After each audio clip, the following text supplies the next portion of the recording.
warahmatullahi wabarakatuh. Alhamdulillahirabbil alamin. Waliyis shalihin wa la udwana illa 'alal zalimin. Asyhadu an la ilaha illallah wahdahu la syarika lah. Wa asyhadu anna Muhammadan abduhu wa rasuluh. Arsalahu Allahu bil huda wa dinil haqq liyudhhirahu 'ala dini kullihi wa kafa billahi hasiba. Amma ba'd. Ma'asyiral muslimin, hadirin serta hadirat jamaah sekalian, rahimani wa rahimakumullah. Alhamdulillah, kita senantiasa memanjatkan puja dan puji syukur kehadirat Allah Tabaraka wa Ta'ala atas segala karunia, nikmat, hidayah serta inayahnya kepada kita.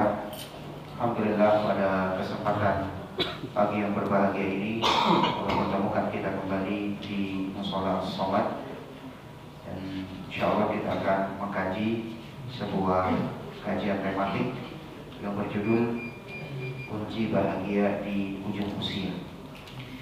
Kemudian salawat dan salam tidak lupa untuk kita aturkan kepada junjungan kita, kepada kedua kita yang mulia Nabi Muhammad SAW, kepada keluarga beliau, para sahabatnya, serta segenap umatnya yang istiqomah di atas petunjuk dan sunnahnya hingga yaumul qiyamah. Baik, para jamaah sekalian, banyak dari kaum muslimin belum memahami apa itu bahagia dan apa itu kesenangan. Dan mungkin jangan-jangan di antara kita pun juga belum bisa membedakan dua kalimat ini. Apa itu kebahagiaan, apa itu kesenangan. Kira-kira apa Pak kalau kita ditanya bedanya bahagia dengan senang? Apa bedanya? Pernah coba-coba nggak lihat? Buka di kamus gitu loh. Bahagia itu apa, senang itu apa? Atau jangan-jangan sama? Selama ini kita memahami apa? Sama ya? Sebagian orang menganggap kebahagiaan itu pertama memiliki rumah mewah, yang kedua kendaraan yang mewah, kendaraan yang keren ya. Kemudian fashion yang branded, kemudian bisa tur wisata ke luar negeri, atau lain dari contoh-contoh yang semisal di atas. Mereka menganggap itu adalah sebuah kebahagiaan. Pertanyaannya, seberapa lama mereka menikmati itu? Seberapa lama efeknya? Sekarang orang punya HP baru misalnya. Ini sudah terdengar berita mau launching iPhone keberapa Pak? Oh, saya nggak pakai soalnya. Saya nanya makanya. iPhone berapa? 16, Masya Allah ya. Konon sebelumnya iPhone 16 ini dilarang. Nggak tahu nanti kalau diperbolehkan, para pecinta iPhone sudah siap-siap mau antri. Begitu rilis langsung beli ya. Dan mereka berlomba-lomba kalau bisa jadi 100 pembeli pertama di Indonesia. Bahkan sudah ada yang beli mungkin di luar negeri. Kenapa? Saking antusiasmenya mereka menyambut keluaran HP terbaru dari iPhone.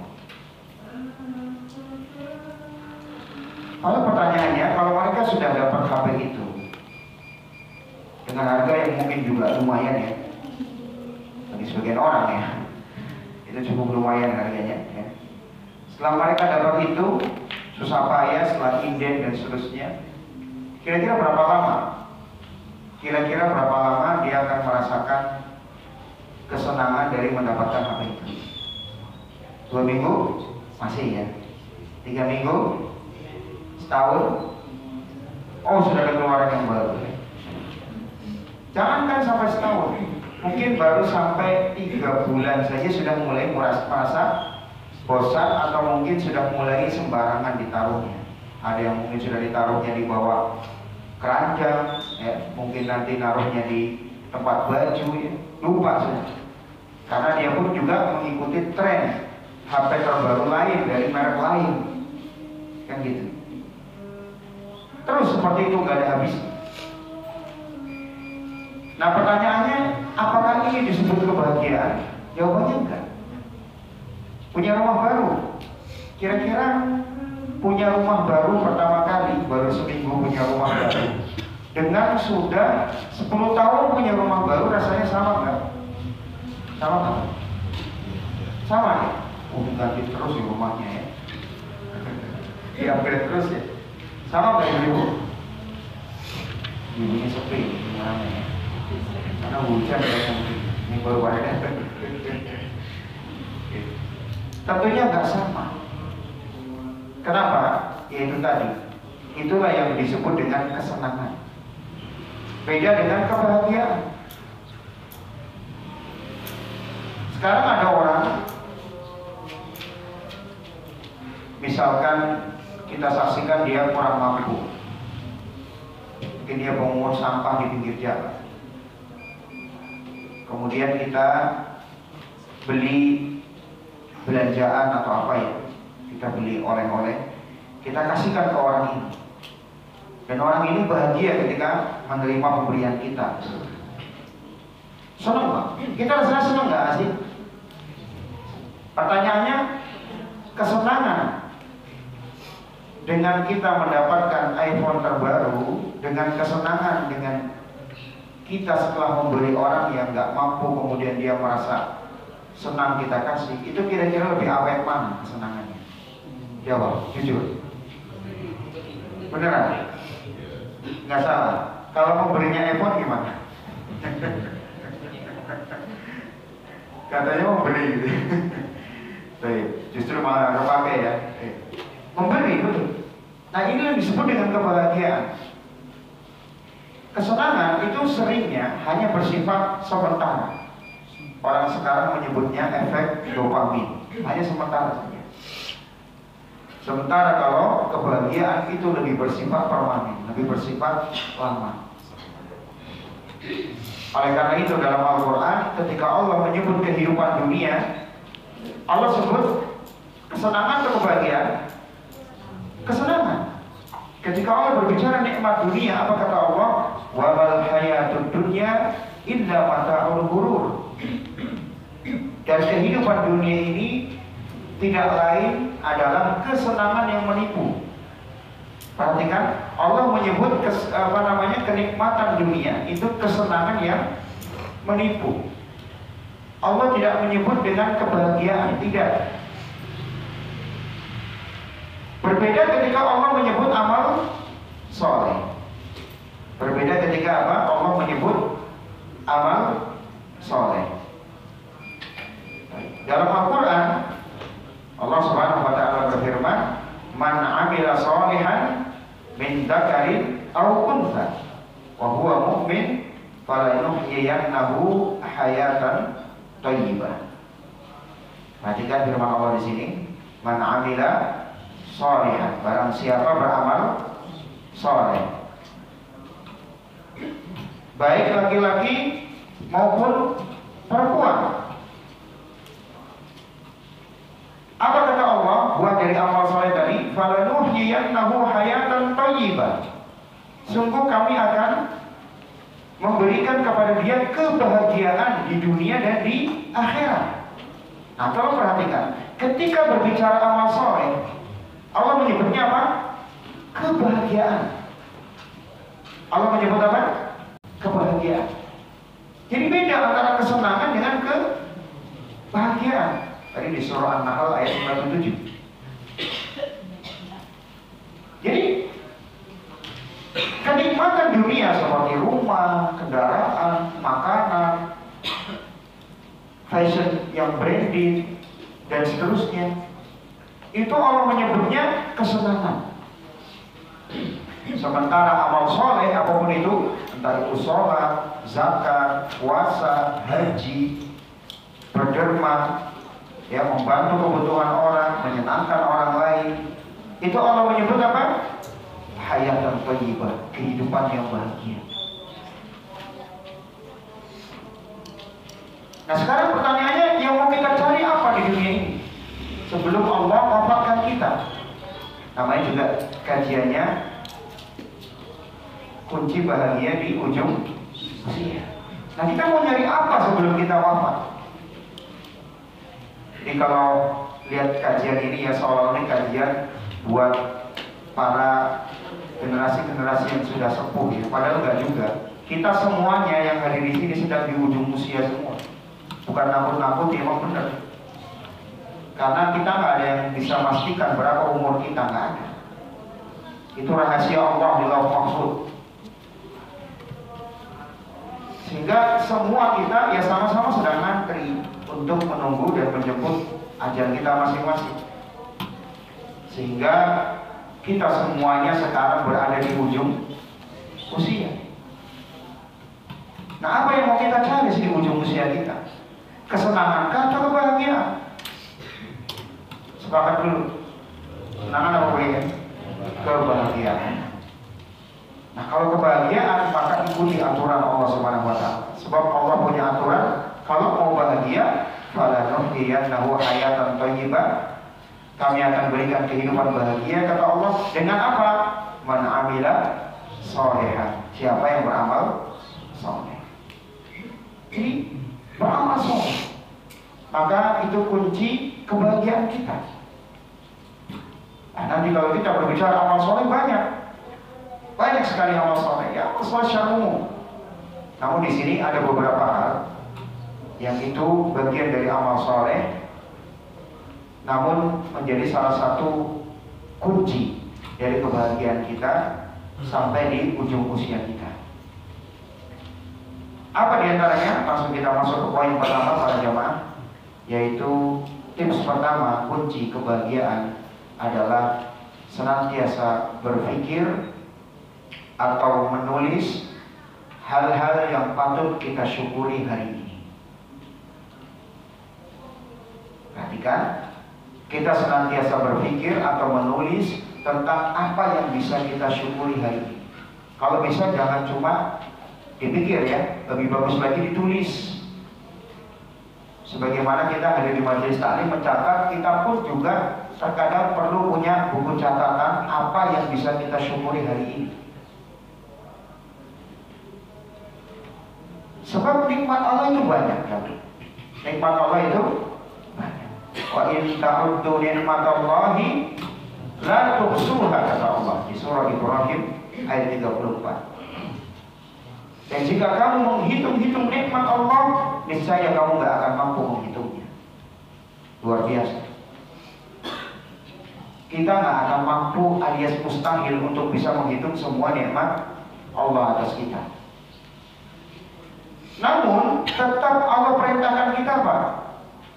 Menghitung-hitung. Artinya kita bisa menghitung nikmat Allah yang saat ini kita bisa pikirkan. Coba kalau saya tanya jemaah yang hadir di sini, kira-kira nikmat Allah apa yang bisa antum catat sebagai nikmat? Apa kira-kira pertama? Kira-kira langsung muncul di bayangan kita. Apa kira-kira nikmat Allah? Sehat. Sehat? Sebelum sehat ada? Nafas. Nafas. Sebelum nafas? Iman. Betul. Nikmat Islam pertama. Ini nikmat. Coba kalau kita lihat di luar sana, ada berapa miliar manusia tidak beragama Islam atau belum mendapatkan hidayah Islam. Bahkan ada yang mati di atas kekafiran. Orang-orang yang tidak mendapatkan hidayah Islam, lihat kondisi mereka. Apapun mereka sembah, walaupun itu benda-benda mati. Batu disembah, gunung disembah, pohon disembah, binatang disembah. Ada yang menyembah ular, ada yang menyembah kera, sapi, dan seterusnya. Bayangkan betapa hinanya orang-orang yang tidak mendapatkan hidayah Islam ini. Maka kita yang mendapatkan hidayah Islam bersyukur luar biasa.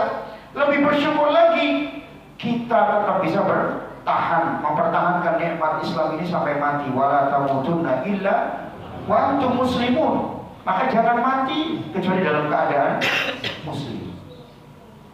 Ada di antara sebagian orang sudah dapat nikmat Islam, tapi ternyata apa? Murtad sebelum ajal menjemput. Dan ketika ajal menjemput, mati dalam keadaan kafir. Naudzubillah. Ada nggak? Ada. Dari sini kita patut bersyukur. Walaupun banyak nikmat dunia kita tidak mendapatkannya, tapi kita masih bersyukur menjadi orang muslim. Syukur luar biasa. Kalau disuruh murtad dan ditukar pakai kekayaannya Mas Ewan, mau nggak? Mau? Nggak mau kan? Mau. Karena itu tadi, hidup dunia ini begitu sedikit dan begitu sebentar. Alangkah ruginya kalau kemudian dia menukar agamanya dengan kehidupan dunia. Ini jawaban nikmat Islam. Kemudian nikmat apa lagi? Sehat. Nah, coba kita catat ya. Nikmat sehat. Oh, saat ini alhamdulillah saya masih sehat. Walaupun mungkin utang yang masih banyak ya. Kemudian apa lagi? Ya mungkin penghasilannya lagi berkurang, ini nggak kayak biasanya. Kemudian tenaga sudah mulai juga berkurang, tidak seperti seproduktif, masih usia muda. Masalah, yang penting masih sehat. Itu luar biasa nikmat sehat. Apa kata Nabi kita SAW? Wasihatu liman ittaqa khairun minal ghina. Sehat itu lebih baik bagi orang-orang yang bertakwa daripada kekayaan.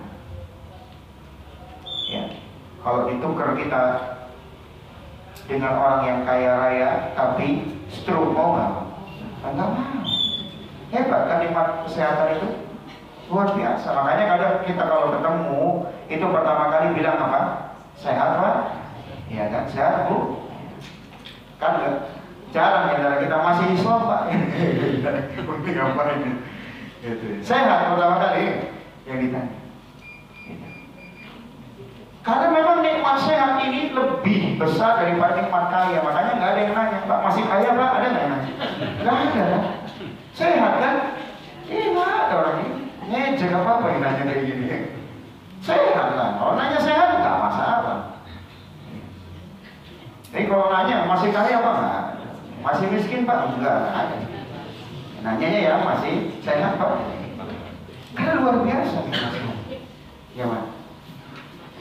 Kekayaan sebanyak apapun tidak ada bandingannya dengan nikmat kesehatan. Luar biasa. Oke, habis nikmat kesehatan apa gini? Yang bisa kita catat, bisa kita journaling, bisa kita tulis di buku kita atau di note yang kita punya ya di HP. Silahkan di mana aja loh. Nikmat apa kira-kira? Keamanan. Pernah berpikir kita hidup di negara yang aman, sentosa, nggak ada konflik, nggak ada peperangan, nggak ada suara bom, mortir dan seterusnya. Saya jadi ingat ya tadi, saya di perjalanan ya agak sedikit ngeri juga ya. Saya jadi ingat tadi ya. Saya lihat tadi ada anak muda itu naik motor rombongan tuh bawa sajam panjang begini. Wah, itu depan anak lagi. Ya cuma bisa berdoa aja. Itu lebih kalimat ilahi taman, bisa kalimat malah. Alhamdulillah mereka muter Pak. Mau muter ke belakang ya, nggak jadi alhamdulillah. Udah di depan aja gini-gini sudah.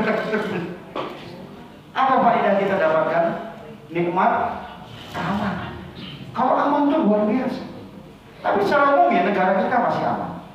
Ya dengan kekurangan yang ada tetap negara kita secara umum masih aman alhamdulillah. Coba kalau kita bayangkan di mana? Di Palestina atau di negara-negara lain. Ya. Di Somalia misalnya. Bapak-bapak ibu-ibu mau jadi triliuner kaya raya tapi tinggal di Somalia, dia mau? Ada? Nggak mau kan? Ya, tinggal di Bekasi kan gitu. Ya, tinggal di Somalia. Mendingan tinggal di Bekasi walaupun hanya pasan daripada jadi milioner tinggal di Somalia. Kenapa? Nikmat kesehatan, nikmat keamanan itu luar biasa. Makanya ketika Nabi SAW menyebutkan 3 pokok nikmat, Nabi menyebutkan pertama kali nikmat keamanan. Man asbaha minkum aminan fi sirbi. Siapa di antara kalian yang pagi harinya merasakan aman? Iya, bangun pagi, alhamdulillah yang membangunkan suara ayam berkokok atau suara alarm, mending mas. Ya kalau yang membangunkan suara, stres kita. Kemudian kata Nabi SAW, mu'afan fi jasadihi. Kemudian dia merasakan kesehatan secara jasmani. Indahu qutu yaumihi, dan dia memiliki makanan pokok di rumahnya. Ya, bukan cuma makanan pokok, 4 pintu malah kulkas di rumahnya. Luar biasa. Itu berapa cadangan makanan itu sampai seminggu juga nggak habis-habis ya. Itu luar biasa kan? Bukan cuma makanan pokok, seminggu atau sebulan sudah sedia di situ, sudah aman ya komoditasnya, kebutuhan. Apa kata Nabi SAW? Faka'an nama hizat lahu dunya bihadafir. Seolah-olah dunia dan seisinya itu ada di genggamannya. Seolah-olah dunia dan seisinya telah dia miliki. Luar biasa. Karena apa sih yang mau dicari? Keamanan sudah. Kemudian apa? Kesehatan? Iya sudah. Kemudian makanan pokok ada. Maka dunia seisinya sudah didapatkan. Nah ini nikmat aman luar biasa sekali. Kemudian nikmat apa lagi yang bisa kita catat dan kita renungkan? Bahwa kita ini orang yang sebenarnya kaya raya ya. Kita bukan miskin enak aja, kita kaya. Jadi nikmat aman kita punya ya tadi. Nikmat Islam masih ya, nikmat kesehatan masih. Kaya kita. Siapa bilang kita miskin? Ya, apa lagi? Udara. Tadi ada yang bilang udara. Ada tadi nikmat bernapas atau udara. Baik. Kita merenung sejenak nikmat udara ini. Bapak-bapak atau ibu-ibu, tahu nggak berapa liter manusia membutuhkan udara sekali bernapas? Berapa liter? Pernah nyatet nggak? Pernah kira-kira googling atau apa gitu loh, nyari-nyari gitu. Nah, sekarang kan nggak usah apa, udah googling ya. Yang lebih praktis lagi ada ChatGPT gitu. Cepet ya. Cuma kita pernah mikir nggak? Kita sekali menghirup udara berapa liter kira-kira? Sekali berapa? 0,5 liter udara. Kalau semenit kira-kira berapa kali kita bernapas? Kalau nafas cepat apa lambat Bapak Ibu? Nah, cepat itu. Makanya cepat capek ya. Nafas itu ya santai gitu loh, nikmati. Oh, nafas kayaknya capek gitu. Berapa kali semenit itu kalau nafasnya kayak begitu? Iya, nafas itu yang pelan gitu loh. Sama kayak makan sama minum. Makan kalau buru-buru enak nggak? Nggak enak. Pelan-pelan aja gitu. Minum pun begitu, nafas ya begitu. Jadi kalau misalkan 1 menit kita butuh 20 kali bernafas, semenit ya, berarti udara yang dibutuhkan berapa liter? 10 liter. Betul. 10 liter. Berarti sehari berapa liter? 14.400 liter udara. Baik, ini sehari. Setahun, ya sudah hitungannya sendiri. Capek lah menghitung semua. Ya, oke. Sekarang kalau kita rupiahkan udara itu, luar biasa. 1 liter. Sebentar sebelum itu, udara itu terdiri dari berapa unsur? Oksigen dan nitrogen, ya kan? Itu udara yang kita hirup tersusun dari oksigen dan nitrogen. Kalau dirupiahkan itu beda harganya. Tanya aja nanti sama rumah sakit ya. Kalau saya ngarang-ngarang itu, tanya rumah sakit ya lebih lengkap. Oksigen per liter kira-kira berapa? Dirupiahkan. Ada di sini yang kerja di rumah sakit ya. Berapa kira-kira per liter? Hitung saja, taruh lah ya. Ya nanti ditanya lagi. Hitung saja, taruhlah sekitar 25.000 itu oksigennya. Nitrogennya berapa per liter? 9.000 misalkan, 950 misalkan. Kalau udah naik saya nggak tahu ya. Berarti kalau dihitung sehari itu berapa rupiah kira-kira kita menghirup udara kalau dirupiahkan? Ternyata 176.652.165. Itu kira-kira segitu, 176 juta lebih sehari biaya kita menghirup udara. Setahun, sebulan dulu, sebulan berapa? 5,3 miliar. Setahun berapa? 63,6 miliar. Lihat, kalau kita suruh bayar nafas ditagih sama Allah minimal segini nih, belum yang lain-lain. Baru udara doang. Baru udara, belum fungsi organ tubuh kita yang bisa dipakai bernapas, tenggorokan kita, hidung kita, paru-paru kita. Itu belum itu. Baru apa? Udara. Setahun itu ya kurang lebih 63,5 miliar. Allah Subhanahu wa ta'ala kalau mau apa? Narik biaya di kita. Makanya kalau masuk rumah sakit gak ada tuh udara gratis, gak ada. Bayar gasnya itu. Kemarin ketika kondisi COVID, ya sampai konon ke negara kita, Pak, mulai kekurangan apa? Oksigen dan nitrogen sampai katanya ya, impor dari Singapura coba banyak. Itu baru berasa kan? Betapa luar biasanya nikmat udara ini. Coba kalau kita tulis nikmat udara, pengalaman kita menghirup nafas ya. Nah, pengalaman kita ketika organ-organ itu semuanya sehat, itu kan luar biasa ya. Jadi kalau kita disuruh membayar, kita nggak akan sanggup ya. Berapa tagihan? Tagihan listrik saja kadang belum memberat, tagihan air itu belum, tagihan udara coba ya. Luar biasa. Nikmat apa lagi ya? Nikmat air. Luar biasa, itu airnya. Allah mengajak kita berpikir di surah Al-Mulk ayat 30. Di surah Al-Mulk ayat 30. Apa kata Allah Ta'ala?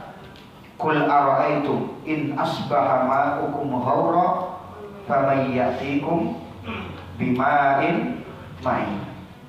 Kata Allah, katakanlah, bagaimana pendapat kalian kalau kalian memasuki pagi hari, tiba-tiba semua sumber air di muka bumi surut. Air terjunnya surut, sungainya surut, laut surut. Coba, sumur apalagi, tandon ya pasti kosong. Apa kata Allah? Faman ya'tikum bima'in ma'in. Maka siapa lagi yang mampu mendatangkan air segar kepada kalian? Ini kalau Allah murka, semua sumber air sama Allah disurutkan, nah sudah selesai riwayat kita. Itu air luar biasa. Sehingga dikisahkan Khalifah Harun ar-Rasyid rahimahullah, salah satu khalifah dari dinasti Abbasiyah ya, Khalifah Harun ar-Rasyid, ketika beliau berdiskusi dengan ulama, beliau ditanya, wahai khalifah, seandainya engkau terhalang dari minum air segar nih, air putih ini, air segar ya, dan kamu harus menukarnya dengan kerajaanmu, dengan kekuasaanmu, atau dengan dunia kalau perlu seisinya, apa kamu kasih? Iya, aku kasihkan. Kalau dengan sebab itu aku bisa minum air. Luar biasa. Ini saya tanya nih bapak, kalau misalkan ya masih boleh lah minum apa saja, minum es teh masih bisa, minum es kopi masih bisa, ya minum apa lagi, es kelapa masih bisa, es apa aja bisa Pak, kecuali air putih, kecuali air putih. Nah terus diganti pakai gedungnya Donald Trump itu yang ada di Amerika. Mau Pak ditukar pakai towernya Donald Trump, ya beneran ya, umpamanya beneran ya. Tapi nggak boleh minum air putih. Mau? Boleh minum air yang lain, mau nggak? Nggak mau beneran. Gedungnya Donald Trump gitu. Nggak akan mau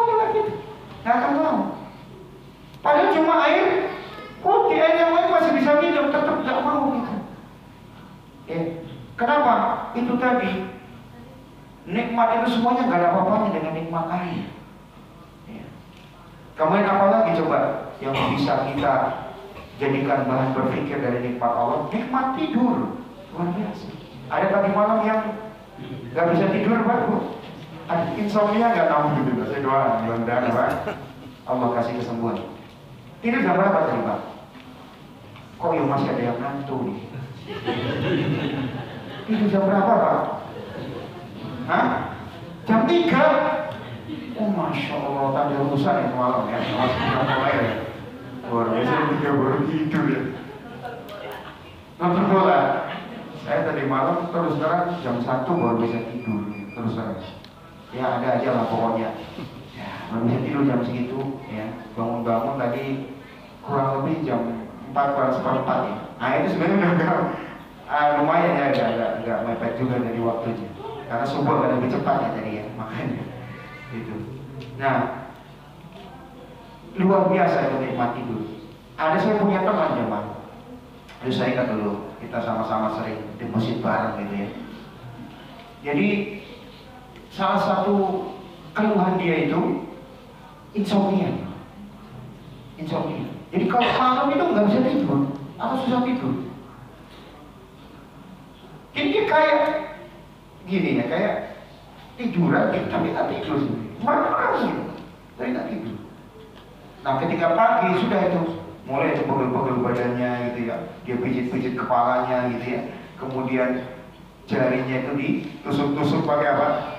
Pakai alat pijit itu loh, apa namanya, refleksi gitu ya.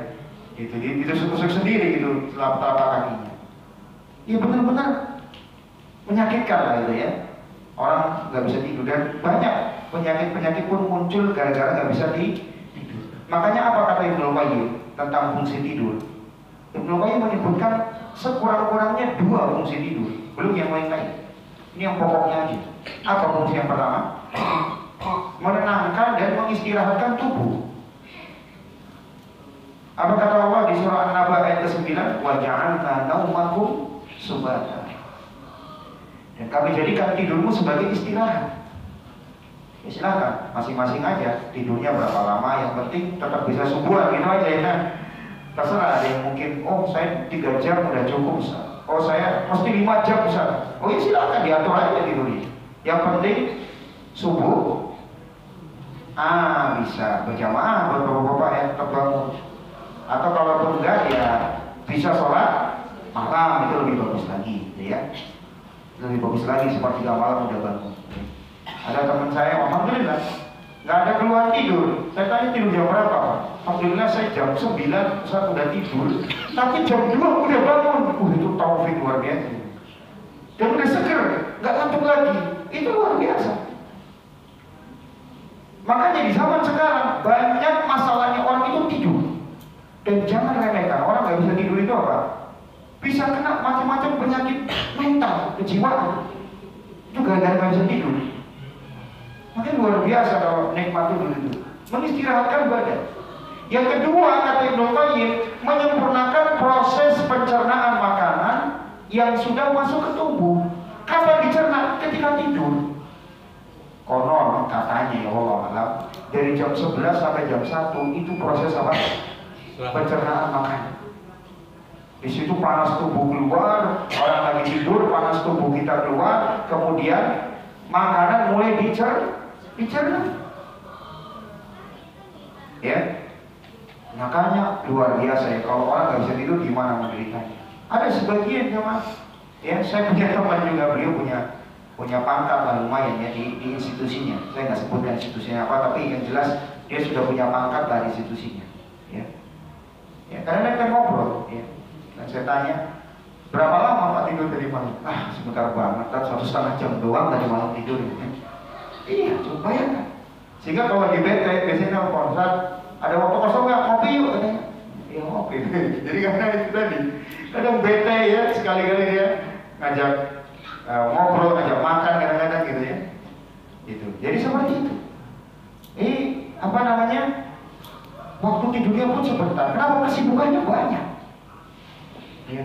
Malah kadang-kadang jamaah, tadi saya lewat, belum lama saya melewati tempat, saya lihat abang ojol itu parkir motor tidur aja di depan apa? Emperan. Luar biasa. Nikmat banget bisa tidur itu. Sementara sebagian orang harga ranjangnya saja mungkin 50 juta, belum tentu dia bisa tidur. Terus ngapain dia? Suruh sopirnya keluar nanti, yuk keluar, jalan-jalan, melihat, oh tiba-tiba di samping kok lihat abang ojol, enak bener tidur ya. Bahkan bisa tidur di atas motor juga. Gimana coba itu? Kepalanya ada di stangnya, kakinya selonjoran bisa tidur coba baik. Luar biasa. Itu. Sementara ada banyak orang Allah kasih harta nggak bisa tidur kecuali minum obat tidur, baru tidur cuma. Iya. Dan ini tidur itu nikmat yang luar biasa. Ya. Apalagi makan minum itu nikmat. Ya. Luar biasa. Bapak dengan ibu-ibu makanannya banyak, manusia makanannya banyak Allah kasih. Lengkap, sekali sarapan ada unsur karbohidrat, serat, sama protein. Coba 3 unsur ada semuanya. Terserah mau macamnya apa, pokoknya 3 itu setiap makan ada semuanya. Manusia luar biasa. Sementara kalau harimau itu apa? Ya satu macam aja, daging mentah udah cukup buat dia kasih daging mentah. Ya. Walaupun bapak ibu kasih stroberi dari Korea, agak mau makan tuh harimau. Kemarin iseng-iseng gak sengaja di toko gua tuh ngeliat ada stroberi kolot dari Korea warnanya pink. Itu satu kotak isinya cuma berapa biji itu? Harganya 300 ribuan. Dia cuma geleng-geleng kepala, dia cuma ngeliat aja, oh tahu gitu. Itu walaupun produk premium ya dari Korea, coba kasih makan harimau, nggak mau makan. Mendingan saya daging mentah aja nggak masalah. Tapi bapak, oh enak. Walaupun ya segitu ya, enak. Iya kalau segitu mending beli stroberi di mana di Lembang sekalian lebih banyak ya beli segitu. Baik, ini contoh saja. Walaupun dikasih buah premium, mau makan gak mau? Tak bakal mau. Dikasih timun acar, oh enak, mau gak mau? Nggak mau. Sebaliknya kambing, makanannya apa? Ya itu saja, rumput, ya, sayur-sayuran gitu kan, daun-daunan. Pokok-pokok ibu masak stik wagyu dulu dari Jepang tuh, yang katanya mahal, nggak tahu juga ya. Katanya itu dimasak, coba ya, kasihin kambing, mau makan nggak? Ya mau, walaupun bodoh amat kambing, mau itu harganya seporsi 1 juta kan, 2 juta bodoh amat. Tapi dikasih rumput yang di rumah ya, yang nggak kemakan, yang nggak apa rumput itu, mau nggak makan kambing? Mau. Dikasih kulit pisang, mau nggak? Walaupun itu kita buang. Kenapa? Ya memang makanannya itu aja. Tapi lihat manusia, makanannya banyak. Rakus. Iya, semuanya jadi makan gitu. Nah itu luar biasa. Dari nikmat makan saja luar biasa. Karena kalau kita nggak bisa makan itu nggak enak ya. Ada orang yang jemaah kadang makan nggak enak, ya makan ini nggak selera. Kenapa? Banyak pikiran ini. Kita yang bisa makan enak itu luar biasa nikmat dari Allah Subhanahu wa Ta'ala. Ya, luar biasa, sehingga ini patut kita syukuri nikmat makan. Ya kalau seandainya saat ini dipantang nggak bisa makan yang manis-manis, karena diabetesnya sudah mulai warning ini ya, tipe 2 udah HbA1c-nya berapa? 10% gitu. Nah itu sudah warning ya, mulai itu sama dokter yang manis-manis nggak boleh ya Pak.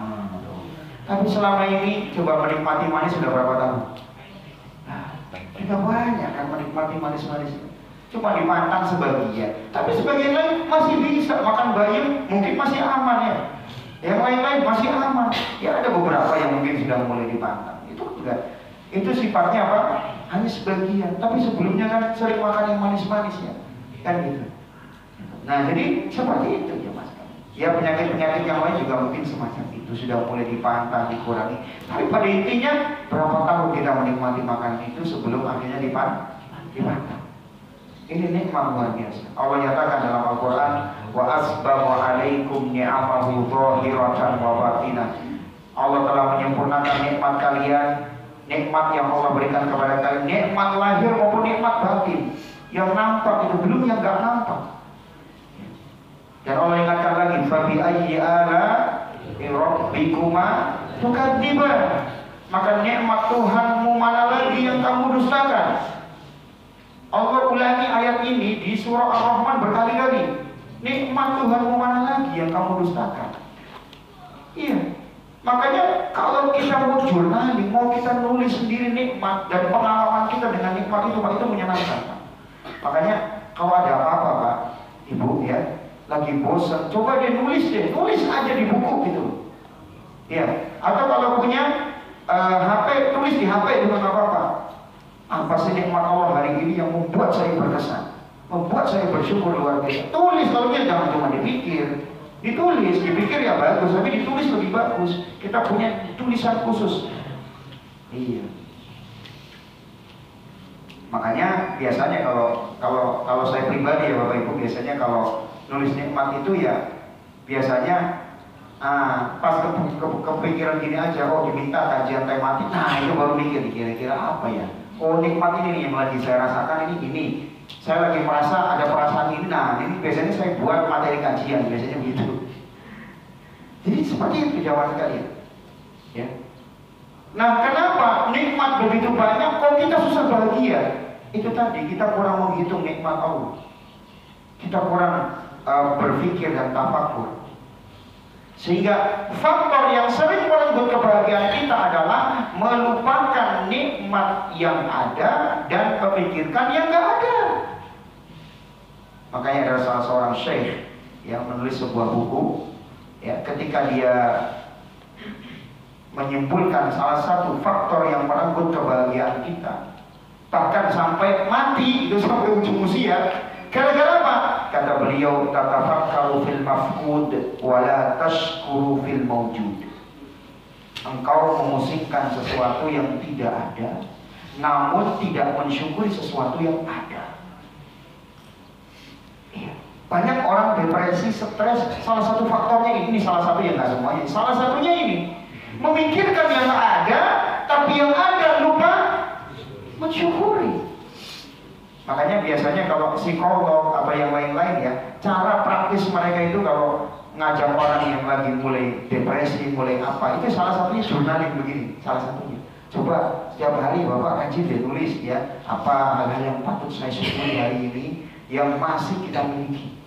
Jangan mikirin yang nggak ada, mikirin yang nggak ada buat apa? Nabi kita SAW nggak pernah mikir yang nggak ada. Beliau datang ke rumah istri-istri beliau. Beliau bertanya, ada nggak makanan di rumah? Semua istrinya menjawab, nggak ada makanan. Apa yang dilakukan Nabi? Ini dan sorry. Ya udah, puasa aja. Enak kan? Enak. Tapi prakteknya susah. Bisa Pak gitu Pak? Nggak ada makanan ya Bu ya? Nggak masak? Nggak ada masakan? Ya wis puasa lah. Itu bisa? Atau gimana sih? Uang belanja kemana itu? Macam-macam. Baik. Tapi juga ini ya. Tapi jangan salah praktek juga nanti. Ibu lagi kesel. Nggak ada masakan. Puasa aja tuh. Nabi aja puasa. Jadi juga nggak begitu juga kan? Ya salah praktek juga. Nggak begitu. Ini memang benar-benar nggak ada. Bukan karena kesel enggak. Gitu. Jadi Nabi seperti itu. Pernah Nabi SAW suatu ketika tidak ada makanan, yang ada cuma cuka. Atau cuka dimasak ini seperti apa? Apa Nabi mengatakan? Nikmat udum al-khal, sebaik-baik lauk adalah cuka. Nabi memuji sebaik-baik lauk adalah cuka. Ya adanya cuka, masa yang mikirin tempe ya enggak? Ya adanya cuka, mau apa lagi? Terima dong kenyataan. Jangan menghayal. Kenyataan yang paling buruk lebih nikmat daripada khayalan yang paling indah. Di rumah ada tempe, ya walaupun di otaknya stik, ya udah di stik aja tuh tempe kan gampang. Kasih sambal di atasnya ya. Oh tinggal petik tuh apa cabenya di samping rumah, udah kayak stik. Bayangin aja tuh stik wagyu, udah gitu aja. Ya adanya tempe, masa bayangin stik wagyu kan? Seperti apa? Jadi berpikirlah yang ada jangan mensyukuri yang ada, jangan memikirkan yang tidak ada.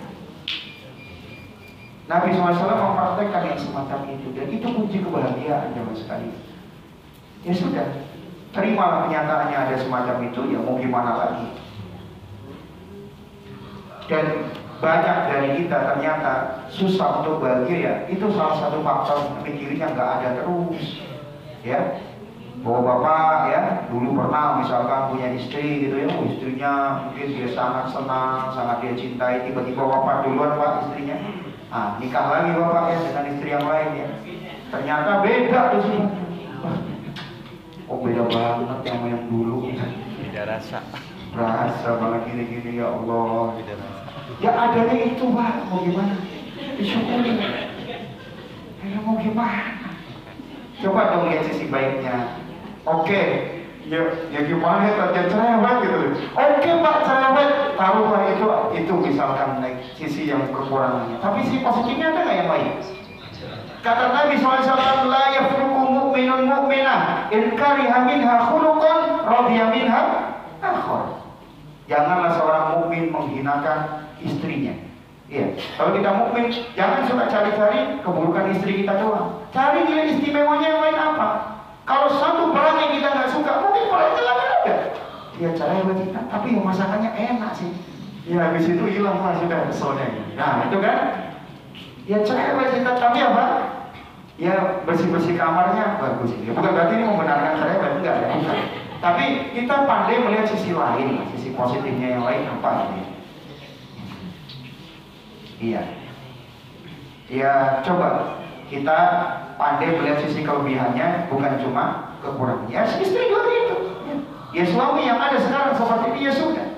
Ya kalau misalkan suami dia yang dulu ya, ketika sebelum meninggal misalkan ya dia punya suami begini, sekarang sudah begini, ya sudah. Ya adanya seperti itu.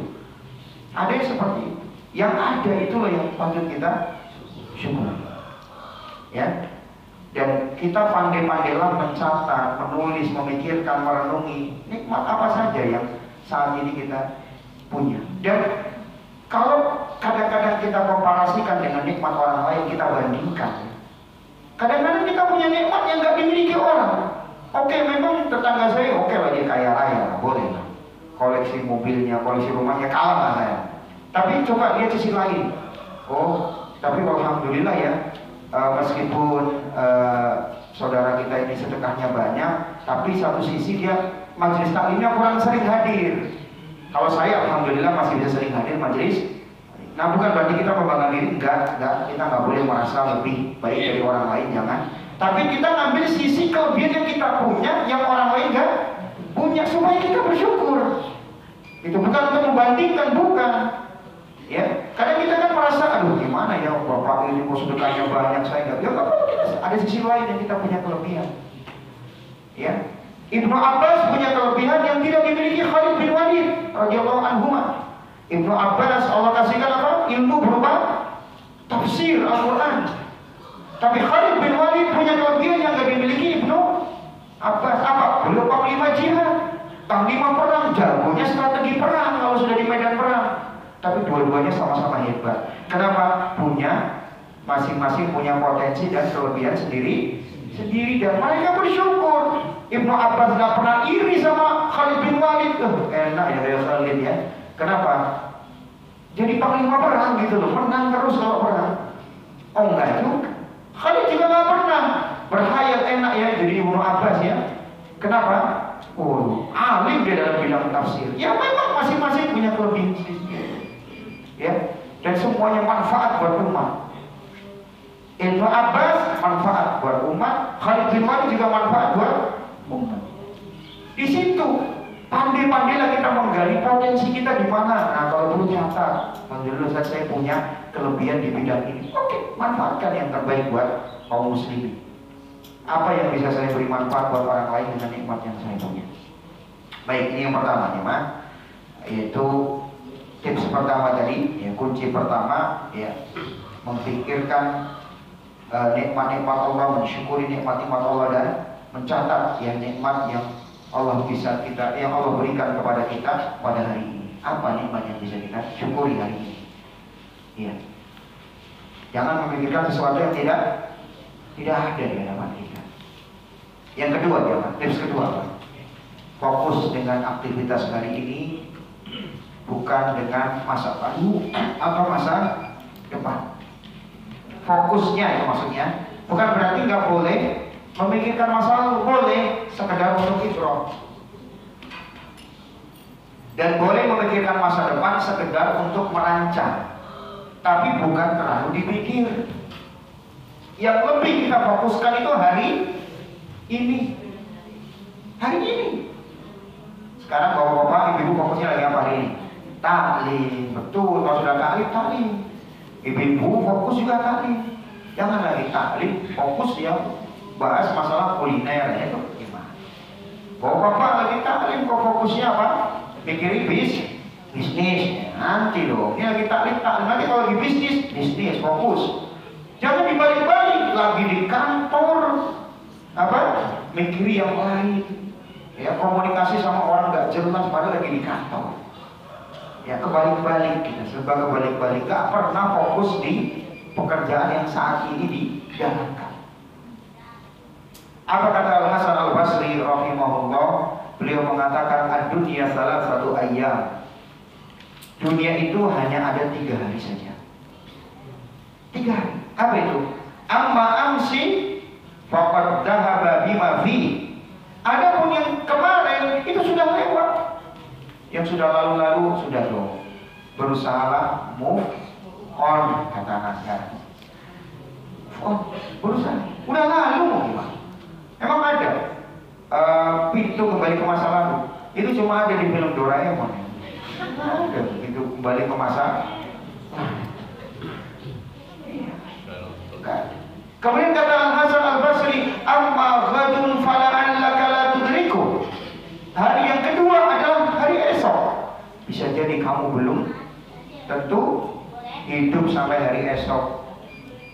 Ini kadang kita musingin Pak, mencemaskan masa depan kalau nanti kalau gini gimana, nanti kalau kayak gini gimana, nanti kalau ini sering kita ditakut-takutin sama masa depan.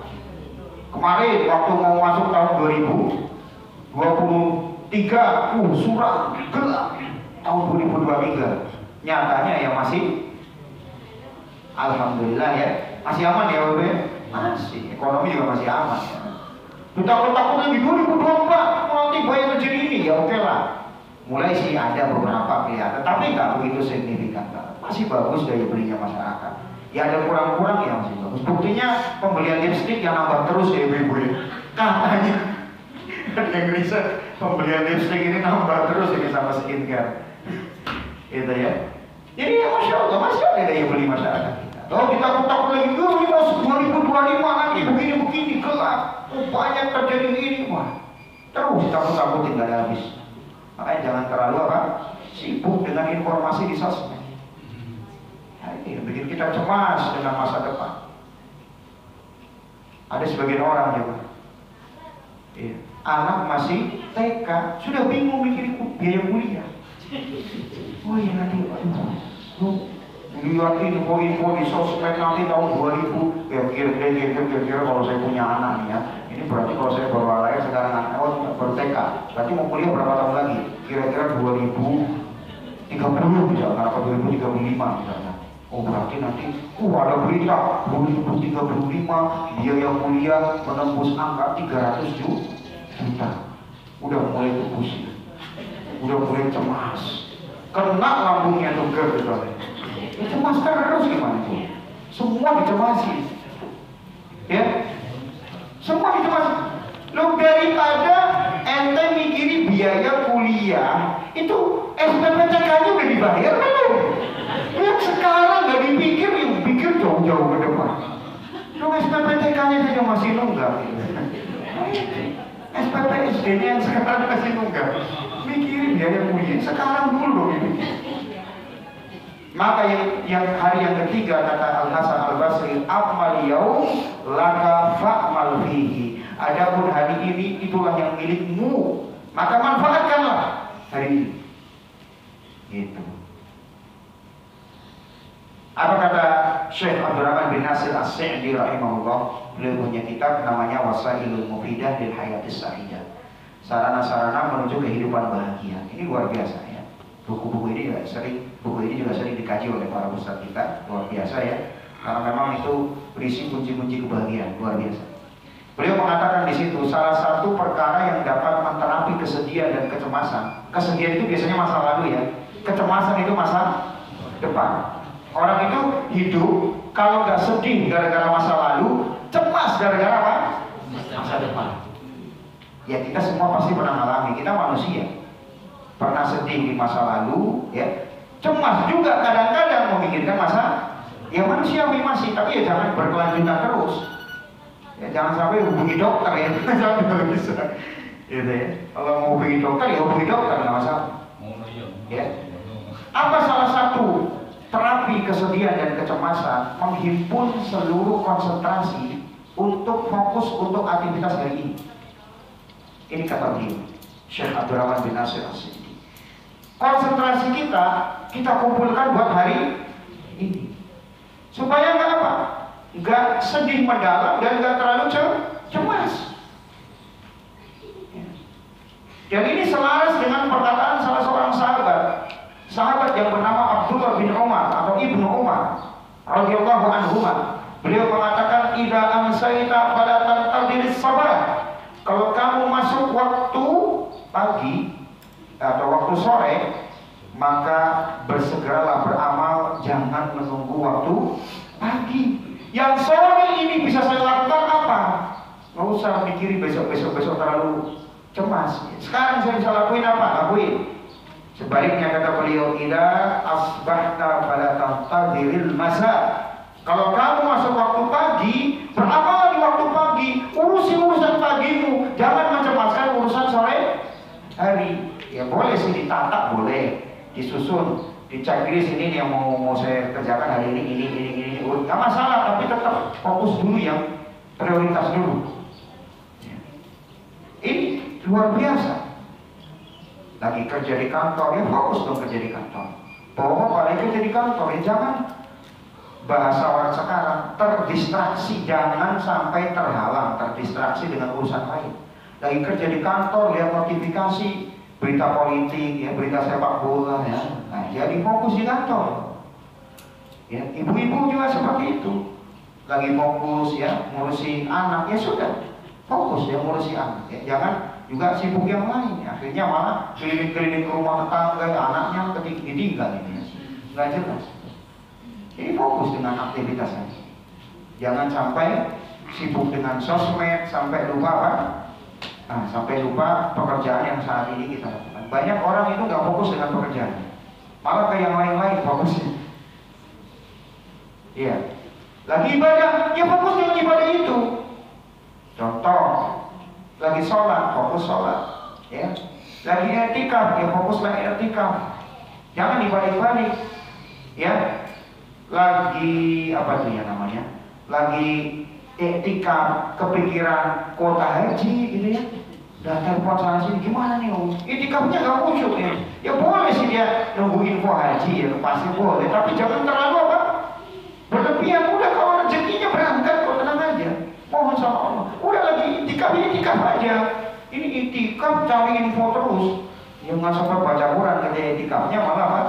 Habis ya. Walaupun sama-sama ibadah haji juga ibadah, tapi kan yang saat itu apa? I'tikaf. Giliran haji mikir yang lain. Coba pas wukuf di Arafah, banyak orang nggak dapat. Bukannya memperbanyak doa ketika wukuf, mikir yang lain. Sibuk. Oh ini ada pemandangan. Video ini semuanya. Itu yang membuat kita sering gak bahagia. Kenapa? Tidak fokus dengan aktivitas hari ini. Ya. Kemarin-kemarin udah mikirin haji, begitu pas dapat haji, ya bisa berangkat haji, mikir yang lain pas haji. Gak fokus dengan ibadah haji. Ya. Inilah seringnya kita seperti itu. Kadang-kadang kamu bilang. Jadi ini pelajaran buat kita ya. Kalau kita fokus dengan aktivitas hari ini, ya, maka apa? Maka itu akan menghilangkan dan mengurangi apa tadi itu kecemasan atau kesedihan yang berlarut-larut.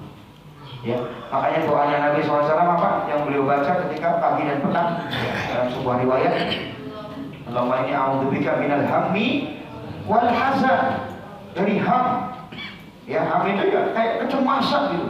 Mikirin kecemasan nanti ke depan saya gimana, pekerjaan gimana, karir gimana, anak saya nanti gimana, nanti kalau saya pensiun gimana. Itu ham, cemas. Wal hazan, sedih. Ya, sedih gara-gara apa yang sudah lalu. Ya, yang sudah lalu ya. Kenapa ya manut saya kayak gini ya? Kenapa sih saya harus mengalami kecelakaan sejarah menikah sama si ini? Kecelakaan sejarah katanya. Udah subhanallah. Ya sudah terjadi. Jadi jangan yang sudah lalu-lalu terlalu disesali. Yang sudah terjadi sudah. Ya, memohon kepada Allah supaya itu jadi pelajaran. Mungkin tidak terjadi lagi di masa depan. Seperti itu. Disesali nggak bisa juga. Baik. Jadi seperti itu jamaah sekalian. Kemudian yang ketiga jamaah yang terakhir, tips yang ketiga adalah bahagiakanlah orang lain dengan yang kita punya. Bahagiakanlah orang lain dengan yang kita punya. Ya tentu setelah membahagiakan orang lain ya sebelumnya dia membahagiakan diri sendiri dulu. Nah tadi kunci membahagiakan diri sendiri tadi itu sudah yang pertama sama yang kedua. Membahagiakan diri sendiri itu dengan tadi pertama bersyukur, mensyukuri apa yang kita syukuri hari ini, gitu ya. Jadi setiap hari kita ada loh renungan buat syukur khusus. Hari ini nikmat apa yang begitu berkesan buat saya gitu. Apakah dapat nikmat atau terhindar dari mara bahaya gitu. Nah kemudian apa tadi yang kedua? Fokus dengan pekerjaan hari ini. Itu kan kita membahagiakan diri sendiri. Nah yang ketiga baru membahagiakan orang lain.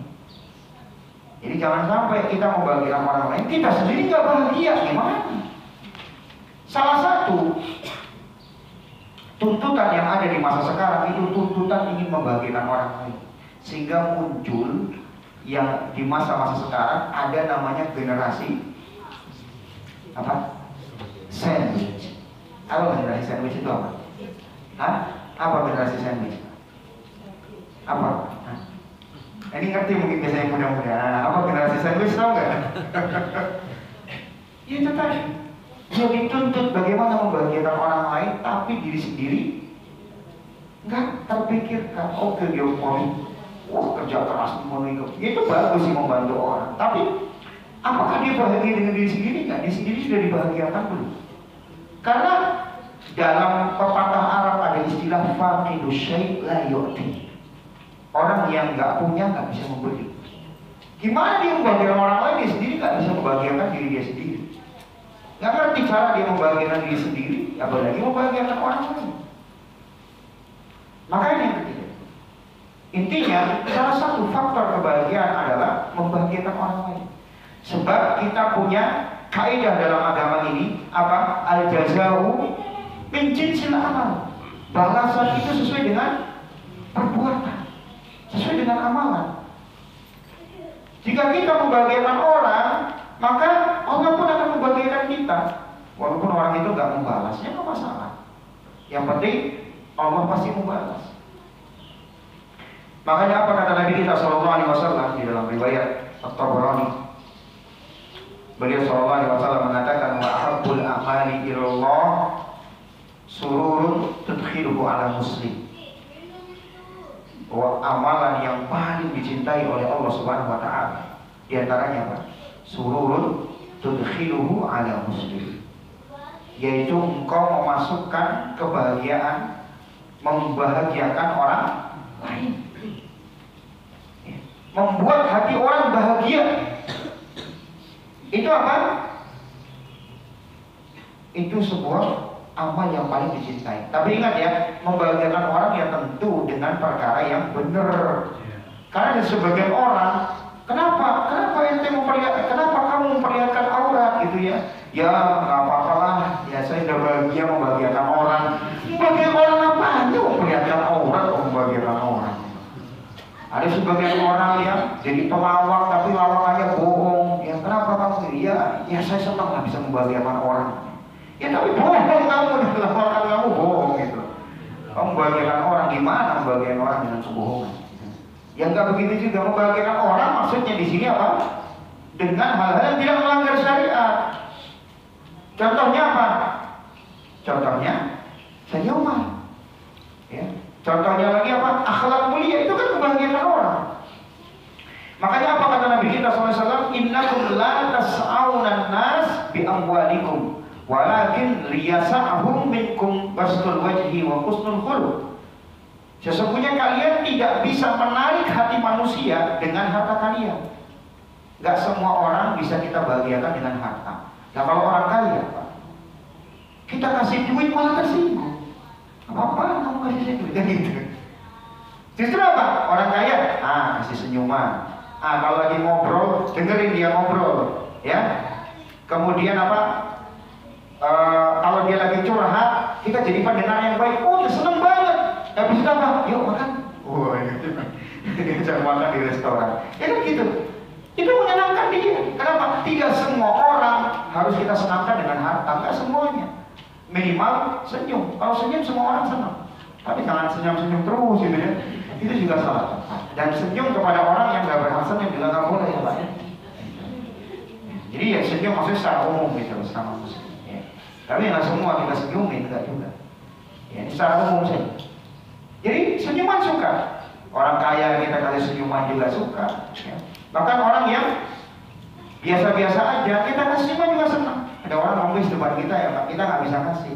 Oh maaf ya Pak, sambil senyum. Ya saya senang ya, nggak apa-apa. Kenapa dikasih senyuman? Jadi membahagiakan orang itu tidak mesti dengan harta. Dengan apa saja yang bisa membuat orang lain bahagia. Ada dengan harta, ya bagus ya kalau punya harta, bagus. Itu membahagiakan dengan harta. Ada lagi dengan ilmu, boleh. Dengan tenaga, boleh. Dengan ide, boleh. Dengan motivasi, boleh. Dengan akhlak, mulia. Dengan senyuman, dan seterusnya. Itu membahagiakan orang lain. Iya. Ya, saya punya teman ya Pak, beliau aktif di kegiatan-kegiatan sosial, pengusaha, aktif juga di kegiatan-kegiatan sosial. Salah satunya ketika ada bencana-bencana alam di negara kita ya, di beberapa tempat terutama, ya, beliau itu paling aktif dan cepat biasanya.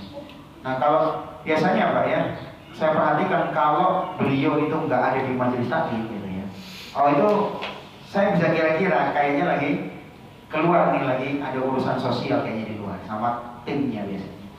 Nah benar pas ketemu lagi habis dari mana Pak? Oh habis dari daerah ini nih, habis gempa di sini, gitu. Habis longsor di sini, ya, habis banjir di sini, gitu. Cepat beliau itu turun. Kalau mau dipikir-pikir, beliau disponsori oleh siapa? Nggak ada. Nggak disponsori oleh misalkan apa ya, produk-produk tertentu apa, habis itu dapat duit. Enggak. Kalau dilihat dari, beliau nggak punya konten, nggak ada, nggak konten sama sekali. Saya lihat nggak ada apa namanya konten beliau. Ya bukan berarti kita seuzon sama orang yang konten ya, enggak, bukan itu. Tapi kita lagi ingin memberitahu beliau tidak punya embel-embel itu semuanya. Konten nggak ada, ya kemudian dalam rangka karena disponsori produk-produk tertentu dan beliau dapat royalti atau fee enggak juga. Nah kemudian juga yang ada beliau malah ngeluarin uang di sini, ngeluarin uang. Kadang-kadang ada pembangunan sumur di sebuah tempat yang airnya kering, harus ngebor sumur ke bawah itu kan. Itu juga beliau sama tim, di dalam mereka kumpulkan, yang mereka bareng-bareng, ya urunan di situ. Tapi nggak pernah bosan, sering bahkan beberapa kali keluar kota nggak pernah bosan. Ya. Padahal apa? Keuntungan dunia ini nggak ada. Kenapa? Ya ceritanya kayaknya kok enak gitu loh. Bahagia banget rasanya bisa kayak begitu gitu. Refreshing banget rasanya gitu. Iya. Karena apa? Membahagiakan orang. Walaupun dunia tidak dapat, tapi apa? Allah kasih ketenangan batin, ketenangan hati. Iya. Kenapa? Membahagiakan orang. Membahagiakan orang itu sumber munculnya apa? Kebahagiaan. Al-jaza'u min jinsil amal. Balasan itu sesuai dengan perbuatan. Maka ya kita berusaha. Kalaupun kita nggak bisa membahagiakan orang, ya nggak usah menyakiti. Bahagiakan enggak, dia menyakiti lagi. Ngasih enggak, tapi apa? Iya mencaci kan ngapain? Ngasih enggak, dia mencaci ngapain? Ya. Jadi seperti itu kita berusaha. Kalaupun tidak bisa, ya paling tidak kita membahagiakan dengan lisan kita, paling tidak kita doakan gitu ya. Jadi seperti itu para jemaah rahimani wa rahimakumullah. Sampai di sini kajian kita. Insyaallah kapan ada kesempatan lagi kita lanjutkan dengan poin-poin yang lain. Sementara kita bahas 5 poin. Semoga menjadi kebaikan untuk kita semuanya, dan Allah mudahkan kita untuk bisa mengamalkan. Baik, ada yang mau tanya kan? Sebelum kita tutup. Insyaallah materinya mudah ya, nah, susah. Bisa kita pengamalkan. Baik, Allah Ta'ala ala besok. Yang ada pertanyaan kita tutup ya. Kita akhiri dengan doa kafaratul majlis. Subhanallahumma wa bihamdihi, asyhadu an la ilaha illa anta, astaghfiruka wa atubu ilaik. Assalamualaikum warahmatullahi wabarakatuh.